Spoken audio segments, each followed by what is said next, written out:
आइए अपना वॉइस का नेक्स्ट पार्ट शुरू करते हैं। ठीक है, हम लोग प्रेजेंट परफेक्ट टेंस पर हम लोग वॉइस को टेंस के अकॉर्डिंग डिस्कस कर रहे हैं। ठीक है, हम लोग वॉइस को टेंस के अकॉर्डिंग डिस्कस कर रहे हैं। ठीक है, इससे पहले वाले वीडियो में हमने अफर्मेटिव और निगेटिव सेंटेंस डिस्कस किया था।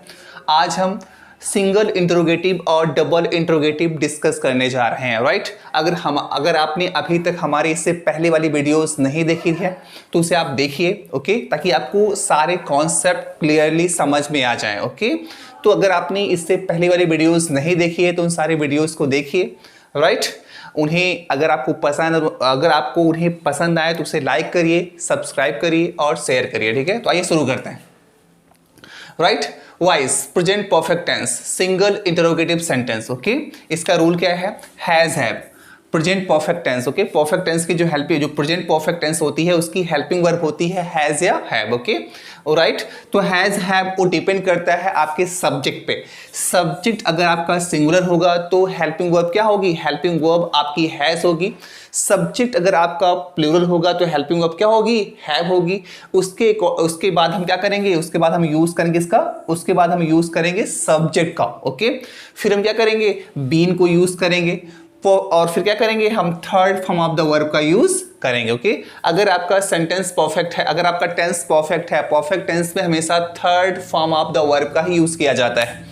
कंटिन्यूअस में ING form of the verb का यूज किया जाता है। परफेक्ट टेंस में third form of the verb का यूज किया जाता है, वो चाहे एक्टिव हो चाहे पैसिव हो। राइट, तो हमने क्या किया है? Third form of the verb का यूज किया है। ऑलराइट, फिर हम क्या करेंगे? जो एक्टिव वॉइस का सब्जेक्ट होगा उसे हम बाय के बाद रखते हैं। ऑलराइट, एक एग्जाम्पल आइए समझते हैं। ठीक है, एक एग्जाम्पल हमारे पास है have these boys played cricket well. Okay, have these boys played cricket well.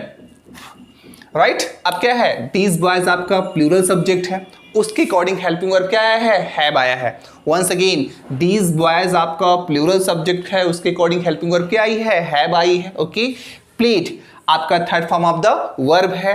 Cricket ए आपका इस प्ले वर्ब का डायरेक्ट ऑब्जेक्ट है। वेल आपका एडर ऑफ मैनर है। वंस अगेन, हैव आपकी हेल्पिंग वर्ब है, दीज बॉयज आपका सब्जेक्ट है।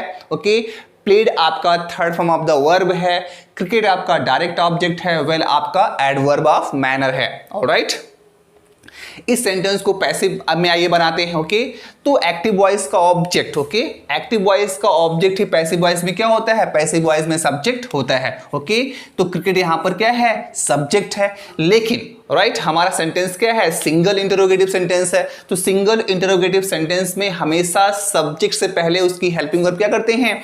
हमेशा सब्जेक्ट से पहले उसकी हेल्पिंग वर्ब फॉरवर्ड करते हैं। यहां पे दीज बॉयज सब्जेक्ट था तो उसके अकॉर्डिंग हैव हेल्पिंग वर्ब आया था। यहाँ पे आपका पैसिव वॉइस बनाने जा रहा है। पैसिव वॉइस में क्या है? आपका सब्जेक्ट क्रिकेट है, तो क्रिकेट के अकॉर्डिंग हेल्पिंग वर्ब क्या करेंगे? फॉरवर्ड करेंगे। क्रिकेट आपका सिंगुलर सब्जेक्ट है, उसके अकॉर्डिंग क्या आई? हेल्पिंग वर्ब हैज आई है। ऑलराइट, आई होप आपको समझ में आ रहा होगा। ठीक है, तो हैज क्या है? इसकी हेल्पिंग वर्ब है। क्रिकेट क्या है? पैसिव वॉइस का सब्जेक्ट है। ओके, इसके अकॉर्डिंग क्या करेंगे? हम वर्ब को फॉलो करेंगे। ओके, पैसिव वॉइस में परफेक्ट टेंस में बीन का यूज किया जाता है, हमने बीन को यूज किया है। राइट, उसके बाद third form of the verb का यूज किया है। राइट, और उसके बाद जो वेल एडवर्ब है, जो जनरली जो एडवर्ब्स होते हैं ए वर्ब को क्वालिफाई करते हैं, तो हमने क्या किया है? इस एडवर्ब को इस वेल के बगल लाके पुट कर दिया है, क्योंकि ये वेल जो है ए प्ले वर्ब को ही क्वालिफाई कर रहा है। राइट, तो इसके बाद क्या है? हमने एडवर्ब को यूज कर दिया है। उसके बाद जो एक्टिव वॉइस का सब्जेक्ट होता है पैसिव वॉइस में उसे बाय के बाद लिखा जाता है। राइट, तो यहां पर क्या था? दीज बॉयज आपका सब्जेक्ट था। पैसिव वॉइस हमने क्या किया है? पैसिव वॉइस में इसे हमने क्या किया है? बाय के बाद रख दिया है। आई होप ये आपको एग्जांपल समझ में आया होगा। ठीक है, आइए डबल इंट्रोगेटिव सेंटेंस की ओर मूव करते हैं। इसका स्ट्रक्चर क्या है? इसका स्ट्रक्चर है क्वेश्चन वर्ड प्लस हैज या have plus subject plus been plus V3 plus by plus object. Question word में क्या होता है? जो हमारे क्वेश्चन वर्ड्स होते हैं। राइट, क्वेश्चन वर्ड्स को इंग्लिश में सबसे पहले पुट किया जाता है। क्वेश्चन वर्ड्स इंग्लिश में सबसे पहले लिखे जाते हैं। Okay, question words are written in the beginning of the sentence. Okay, question words को सेंटेंस के बिगिनिंग में, सेंटेंस के शुरुआत में लिखा जाता है। उसके बाद हम क्या करते हैं, हेल्पिंग वर्ब्स को फॉलो करते हैं। उसके बाद हम फॉलो करते हैं किसको, सब्जेक्ट को फॉलो करते हैं। उसके बाद बीन आएगा, राइट। उसके बाद third form of the verb को फॉलो करेंगे। उसके बाद जो एक्टिव वॉइस का सब्जेक्ट होगा पैसिव वॉइस में बाय के बाद लिखेंगे। ओके, आइए इसको एग्जांपल के माध्यम से समझते हैं। ऑलराइट, एग्जांपल को डिस्कस करते हैं। ऑलराइट, ठीक है। हमारे पास एग्जांपल क्या है, when have you taken him home. Okay, once again we have one more example to discuss. Okay, when have you taken him home. आइए इसकी प्रॉपर्टी को समझते हैं। व्हेन क्या है आपका, एक क्वेश्चन वर्ड है। ऑलराइट, हैव क्या है आपकी हेल्पिंग वर्ब है जो यू के अकॉर्डिंग आई है। यू क्या है आपका प्लूरल सब्जेक्ट है, हमने आपको पहले बताया था। यू क्या है, यू आपका जो यू सिंगुलर भी होता है, यू जो है यू ये क्या है, ये सिंगुलर भी कंसिडर किया जाता है और ये प्लूरल भी कंसिडर किया जाता है, राइट। लेकिन जो यू के साथ जो वर्ब्स आती है वो हमेशा प्लूरल ही आती है। Verbs is considered as a singular as well as plural, but when it comes to the verb, okay, जब वर्ब की बारी आती है यू के साथ, तो यू के साथ हमेशा प्लूरल वर्ब ही लगाया जाता है, राइट। तो यू क्या है यहाँ पर, यू आपका सब्जेक्ट है, यू के साथ प्लूरल वर्ब लगाया जाता है। तो यहां पर हमने क्या किया है, हैव का यूज किया है। ऑलराइट, तो व्हेन आपका क्वेश्चन वर्ड है, हैव आपकी हेल्पिंग वर्ब है, यू आपका सब्जेक्ट है, टेकन आपका मेन वर्ब है। ऑलराइट, हिम क्या है आपका इनडायरेक्ट ऑब्जेक्ट है, राइट। होम क्या है, होम आपका एडवर्ब है, राइट। तो यहां हमारे पास क्या है, हमारे पास हिम ऑब्जेक्ट है। जब एक्टिव वॉइस के ऑब्जेक्ट को पैसिव वॉइस में जब एज अ सब्जेक्ट ट्रीट करते हैं, तो एक्टिव वॉइस का ऑब्जेक्ट ही पैसिव वॉइस में क्या होता है, पैसिव वॉइस में सब्जेक्ट बन जाता है।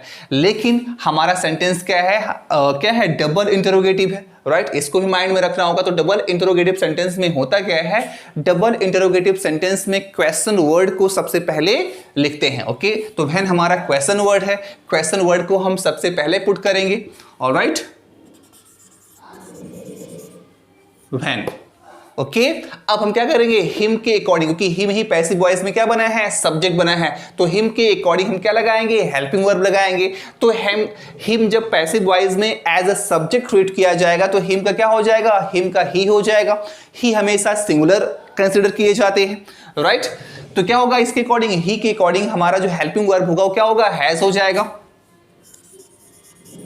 When has. ओके, अब क्या करेंगे, हम यूज करेंगे ही को as a subject, when has he. Alright, I hope आपको समझ में आ रहा होगा, ठीक है। फिर हम क्या करेंगे, इसके अकॉर्डिंग हम बीन का यूज करेंगे, व्हेन हैज ही बीन। अब क्या करेंगे, हम third form of the verb को इंट्रोड्यूस करेंगे,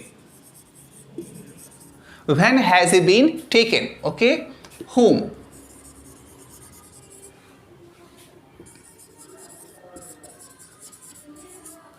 When has he been taken? When has he been taken home by you? All right. I hope example आपको समझ में आया होगा। आइए एक आध दो और एग्जाम्पल, तो बेसिक है, राइट। आइए एक आध दो एडवांस लेवल के स्ट्रक्चर को समझने का प्रयास करते हैं। Come on.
कम ऑन, ठीक है। हमारे पास एग्जांपल है who have you waited for 2 hours, right. Once again, who have you waited for 2 hours, right. यहाँ पे आइए इसकी प्रॉपर्टी को समझने का प्रयास करते हैं। ओके, यू क्या है आपका सब्जेक्ट है, उसके अकॉर्डिंग हेल्पिंग वर्ब क्या आई है, हैव आई है, राइट। और हमारा हु क्या है, क्वेश्चन वर्ड है, ऑलराइट। वेटेड ए क्या है, ए आपका मेन वर्ब है, ऑलराइट। और हमारे पास देखिए यहाँ पर 2 फॉर है, ए आपको कंफ्यूज कर रहा होगा। We have 2 preposition, okay, we have 2 same preposition. हमारे पास 2 सेम प्रीपोजिशन है, यहां भी फॉर है, यहां भी फॉर है, right. It may confuse you, ये आपको कंफ्यूज भी कर रहा होगा, राइट। लेकिन इसके आइए प्रॉपर्टी को अच्छे समझते हैं। यहां पे जो फॉर है, राइट, हमने कहा ना prepositions never stand alone, right. Preposition जो होते हैं कभी अकेले स्टैंड नहीं कर सकते, राइट। प्रीपोजिशन हमेशा अपने बात क्या लेते हैं, ऑब्जेक्ट लेते हैं, राइट। तो यहां पर तो हमें समझ में आ रहा है, पहला जो ए फॉर है इसका ऑब्जेक्ट है 2 hours, राइट। इस प्रीपोजिशन का अपना ऑब्जेक्ट क्या है, 2 hours है, 2 hours है, राइट। तो ये क्लियर हुआ। इस फॉर का अपना ऑब्जेक्ट कहां है, राइट। तो इसको समझते हैं, इस प्रीपोजिशन फॉर का अपना ऑब्जेक्ट ए हु है, राइट। अगर इसको हम और डीपर लेवल से समझने का प्रयास करते हैं तो इस फॉर प्रीपोजिशन का अपना ऑब्जेक्ट क्या है, 2 hours है, ऑलराइट। और इस फॉर का अपना प्रीपोजिशन यहां पे क्या है, हु है, राइट। अगर हम चाहें तो इस सेंटेंस को ऐसे भी लिख सकते हैं, if we wish, right, we can write this sentence this way, okay. अगर हम चाहें तो इस सेंटेंस को कुछ इस तरह भी लिख सकते हैं।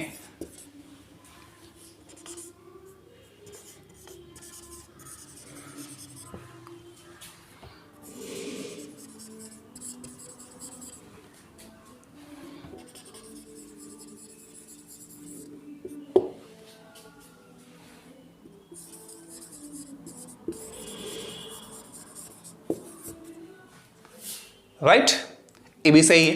तो we can write this sentence इधर दिस वे और दैट वे, ओके। हम चाहे तो इस सेंटेंस को चाहे इस तरह लिखें, चाहे इस तरह लिखें, both the ways it's absolutely right, okay. दोनों तरीके से क्या है, पूरी तरह से सही है। तो आइए इसको पैसिव वॉइस में कैसे चेंज करेंगे इसको समझते हैं, राइट। हमें पैसिव वॉइस में चेंज करना है सेंटेंस को।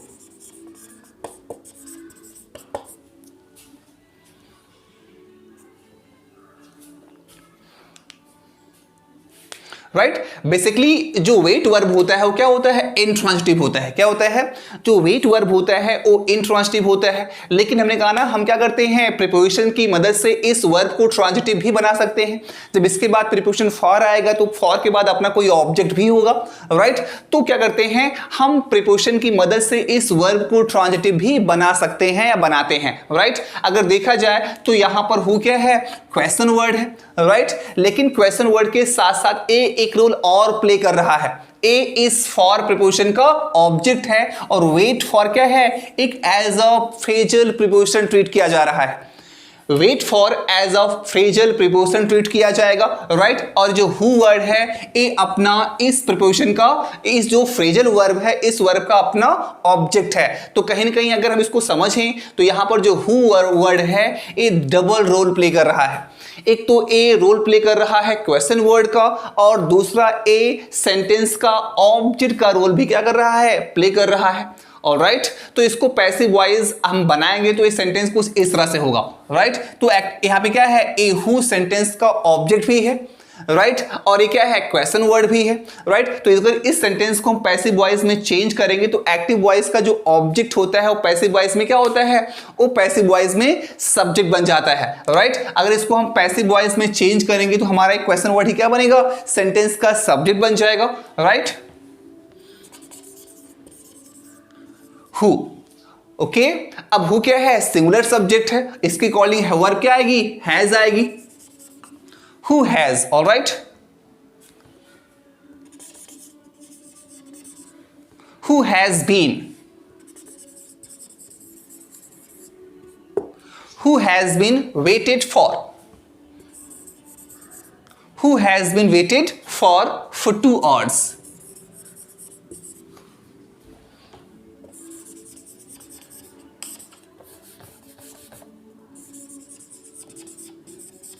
Who has been waited for 2 hours by you?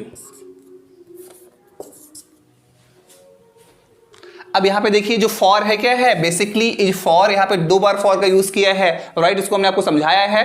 ये जो फॉर है क्या है, ये जो 2 आवर्स है, ए इस फॉर प्रीपोजिशन का ऑब्जेक्ट है, और जो यहां पर एज अ सब्जेक्ट इंट्रोड्यूस कर रहा है उस सब्जेक्ट ही क्या है, इस फॉर प्रीपोजिशन का ऑब्जेक्ट है, राइट। तो यहां पर जो वेट है क्या है, वेट के साथ फॉर जुड़ा हुआ है, यहां पर फॉर क्या है, इस वेट के साथ लगा हुआ है, और यहाँ पे जो 2 आवर्स है इस फॉर का ऑब्जेक्ट है, और यहाँ पर हु को क्या किया गया है, एज ए सब्जेक्ट ट्रीट किया गया है। तो इस सेंटेंस की पैसिव वॉइस कुछ इस तरह से होगी, who has been waited for 2 hours by you.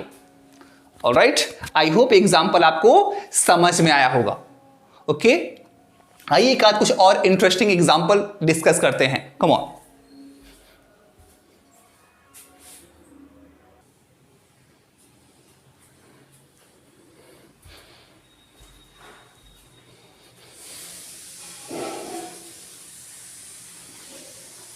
Come on, ठीक है, right? We have another example to discuss with you, right?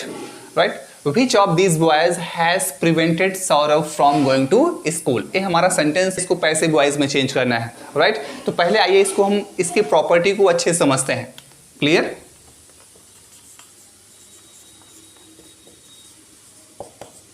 Okay, which of these boys, ये क्या है, ये पूरा आपका क्वेश्चन वर्ड है। Which of these boys, ये आपका क्वेश्चन वर्ड है, और क्वेश्चन वर्ड के साथ साथ इस सेंटेंस का सब्जेक्ट है।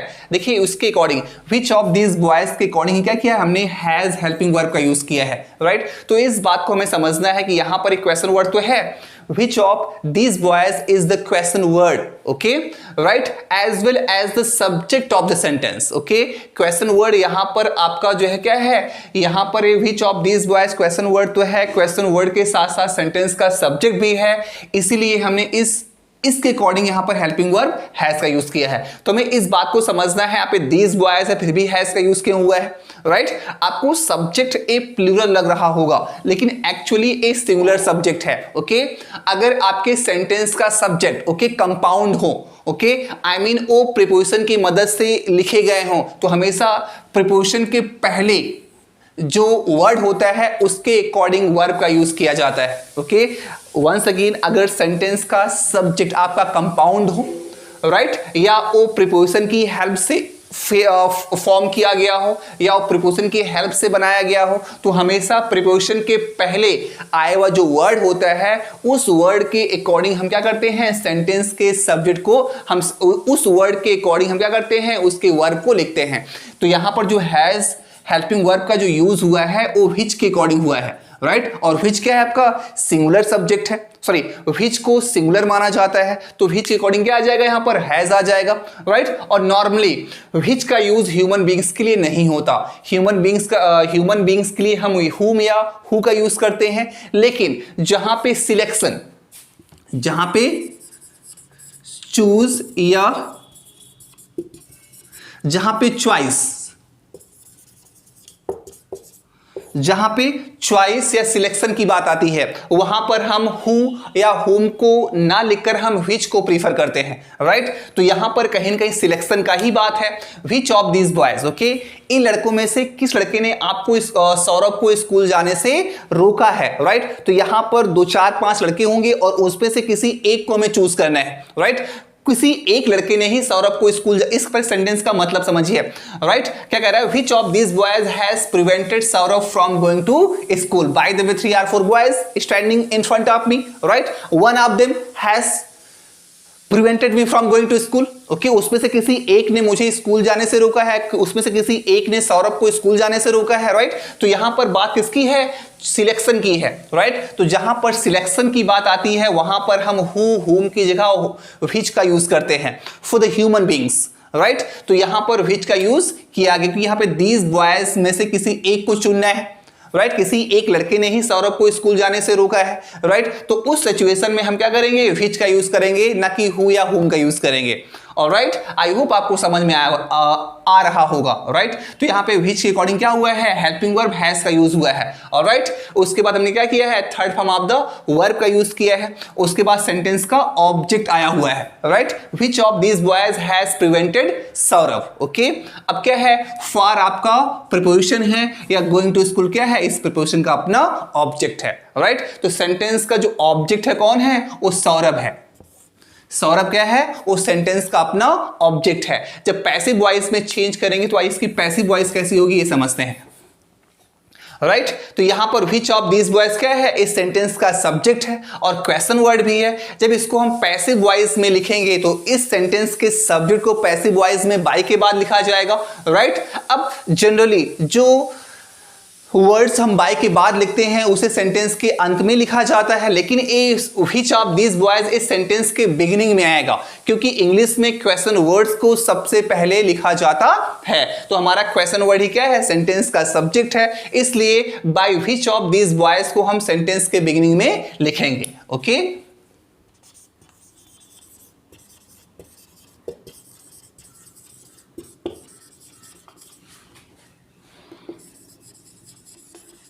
Bye which of these boys, okay. ए क्या है, ए प्रीपोजिशन बाय का ऑब्जेक्ट हो गया है। इस एक्टिव वॉइस में सेंटेंस का सब्जेक्ट था, पैसिव वॉइस में इसे बाय के बाद लिखा गया है। और बाय के बाद जो वर्ड्स लिखे जाते हैं वो बेसिकली सेंटेंस के अंत में लिखे जाते हैं, लेकिन ये क्या है, आपके क्वेश्चन वर्ड है, राइट। इसलिए क्वेश्चन वर्ड के होने की वजह से इसे हमने क्या किया है, सेंटेंस के शुरुआत में लिखा है, ऑलराइट। अब यहां पे क्या है, पैसिव वॉइस में आपका सौरभ सब्जेक्ट होगा, ओके। अब सौरभ के अकॉर्डिंग जो हेल्पिंग वर्ब होगी वो क्या होगी, वो हैज हो जाएगी। By which of these boys has Saurabh? By which of these boys has Saurabh been?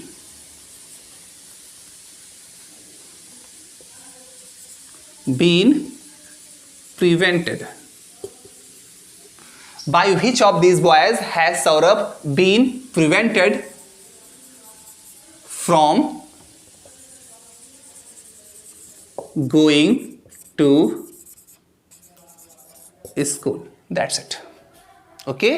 तो इसका एक्टिव वॉइस क्या है, which of this boys has prevented Saurabh from going to school. By the way, if you want to change this sentence into passive voice, this sentence will be framed this way. इस sentence को इस तरह से बनाया जाएगा। Once again यहाँ पे विच of this boys क्या है, सेंटेंस का सब्जेक्ट है, पैसिव वॉइस में इसे बाय के बाद लिखा गया है, राइट। हमारा क्वेश्चन वर्ड सेंटेंस का सब्जेक्ट है, इसलिए इस बाय से लिखे गए स्ट्रक्चर को हमने क्या किया है, सेंटेंस के शुरुआत में लिखा है। उसके पीछे रीजन क्या है कि इंट्रोगेटिव सेंटेंस को सेंटेंस के बिगिनिंग में लिखा जाता है, राइट। इसलिए इसे सेंटेंस के बिगिनिंग में लिखा गया है, राइट। और यहां पे सौरभ क्या है, सेंटेंस का सब्जेक्ट है। अब सौरभ के अकॉर्डिंग हमने क्या किया है, सौरभ सिंगुलर सब्जेक्ट है, उसके अकॉर्डिंग क्या किया है, हेल्पिंग वर्ब हैज का यूज किया है।